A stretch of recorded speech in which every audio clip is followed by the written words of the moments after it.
बहुत बहुत शुभकामनाएं देता हूं।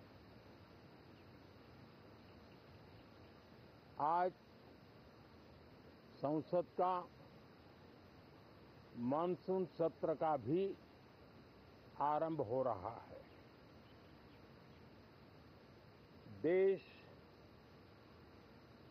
बहुत बारीकी से देख रहा है कि संसद का यह सत्र सकारात्मक हो, सृजनात्मक हो और देशवासियों के सपनों को सिद्ध करने के लिए एक मजबूत नींव रखने वाला हो। साथियों, भारत के लोकतंत्र की जो गौरव यात्रा है, उसमें ये एक महत्वपूर्ण पड़ाव के रूप में मैं देख रहा हूं। व्यक्तिगत रूप से मुझे भी, हमारे सभी साथियों को भी ये अत्यंत गर्व का विषय है कि करीब 60 साल के बाद कोई सरकार तीसरी बार वापस आए और तीसरी पारी का पहला बजट रखने का सौभाग्य प्राप्त हो। ये भारत के लोकतंत्र की गौरव यात्रा की अत्यंत गरिमापूर्ण घटना के रूप में देश इसे देख रहा है। ये बजट सत्र है, मैं देशवासियों को जो गारंटी देता रहा हूं, क्रमशः रूप से उन गारंटियों को जमीन पर उतारना, इस लक्ष्य को लेकर के हम आगे बढ़ रहे हैं। ये बजट अमृतकाल का एक महत्वपूर्ण बजट है। हमें 5 साल का जो अवसर मिला है, आज का बजट हमारे उन 5 साल के कार्य की दिशा भी तय करेगा और ये बजट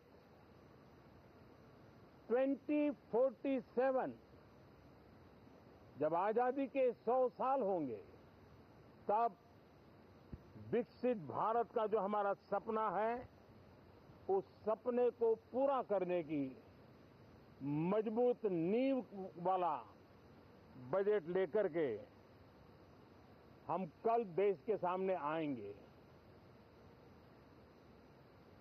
हर देशवासी के लिए एक गर्व की बात है कि भारत बड़ी इकोनॉमी वाले देशों में सबसे तेज गति से आगे बढ़ने वाला देश है। गत 3 वर्षों में लगातार 8% ग्रोथ के साथ, 8% ग्रोथ के साथ हम आगे बढ़ रहे हैं, हम ग्रो कर रहे हैं। आज भारत में पॉजिटिव आउटलुक, इन्वेस्टमेंट और परफॉर्मेंस एक प्रकार से अपॉर्चुनिटी की पीक पर है। ये अपने आप में भारत की विकास यात्रा का एक अहम पड़ाव है। साथियों, मैं देश के सभी सांसदों से, किसी भी दल के क्यों न हो, मैं आज आग्रहपूर्वक कहना चाहता हूं कि हम गत जनवरी से लेकर के हम लोगों के पास जितना सामर्थ्य था, उस सामर्थ्य को लेकर के जितनी लड़ाई लड़नी थी लड़ ली। जनता को जो बात बतानी थी बता दी। किसी ने राह दिखाने का प्रयास किया, किसी ने गुमराह करने का प्रयास किया। लेकिन अब वो दौर समाप्त हुआ। देशवासियों ने अपना निर्णय दे दिया। अब चुने हुए सभी सांसदों का कर्तव्य है, सभी राजनीतिक दलों की विशेष जिम्मेवारी है कि हमने दल के लिए जितनी लड़ाई लड़नी थी लड़ ली। अब आने वाले 5 वर्ष के लिए हमें देश के लिए लड़ना है, देश के लिए जूझना है, एक और नेक बनकर के जूझना है। मैं सभी राजनीतिक दलों से भी कहूंगा कि आइए हम आने वाले 4 साढ़े 4 साल दल से ऊपर उठ करके सिर्फ और सिर्फ देश को समर्पित होकर के संसद के इस गरिमापूर्ण मंच का हम उपयोग करें। जनवरी 29 जब चुनाव का वर्ष होगा, आप उसके बाद जाइए मैदान में, सदन का भी उपयोग करना है कर लीजिए। वो 6 महीने जो खेल खेलने खेल लीजिए, लेकिन तब तक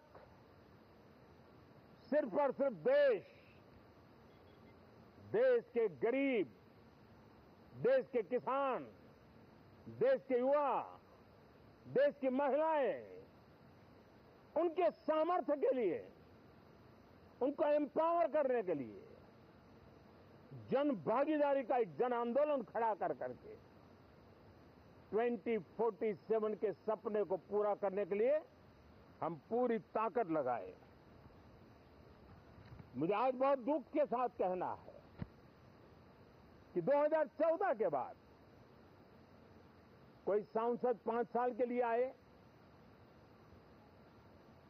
कुछ सांसदों को 10 साल के लिए मौका मिला, लेकिन बहुत से सांसद ऐसे थे जिनको अपने क्षेत्र की बात करने का अवसर नहीं मिला, अपने विचारों से संसद को समृद्ध करने का अवसर नहीं मिला, क्योंकि कुछ दलों की नकारात्मक राजनीति ने देश के संसद के महत्वपूर्ण समय को एक प्रकार से अपनी राजनीतिक विफलताओं को ढांकने के लिए दुरुपयोग किया है। मैं सभी दलों से आग्रहपूर्वक कहता हूं कि कम से कम जो पहली बार सदन में आए हैं, ऐसे बहुत बड़ी संख्या में हमारे माननीय सांसद हैं और सभी दल में है, उनको अवसर दीजिए, चर्चा में उनके विचारों को प्रकट करने का मौका दीजिए, ज्यादा से ज्यादा लोगों को आगे आने का अवसर दीजिए। और आपने देखा होगा कि पार्लियामेंट के नए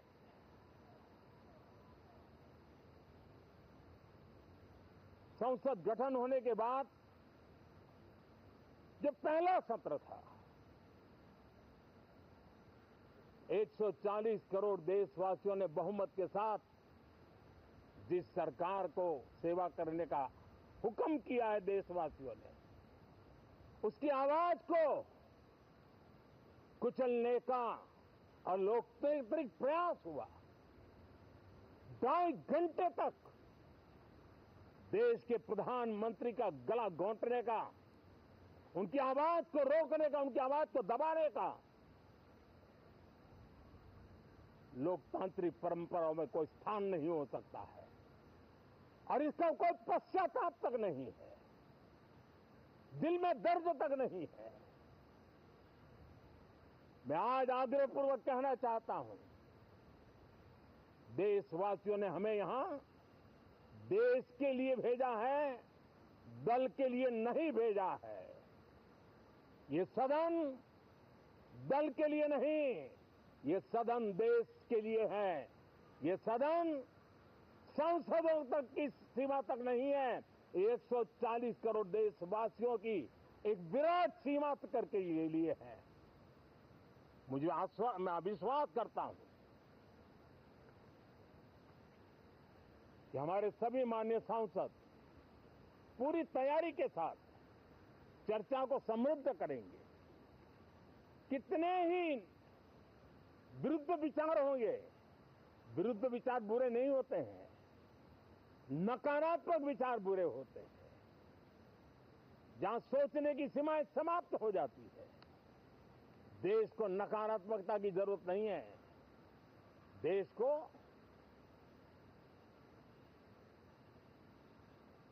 एक विचारधारा, प्रगति की विचारधारा, विकास की विचारधारा, देश को नई ऊंचाइयों पर ले जाने वाली विचारधारा से हमें आगे बढ़ाना होगा। मैं पूरा आशा करता हूं कि हम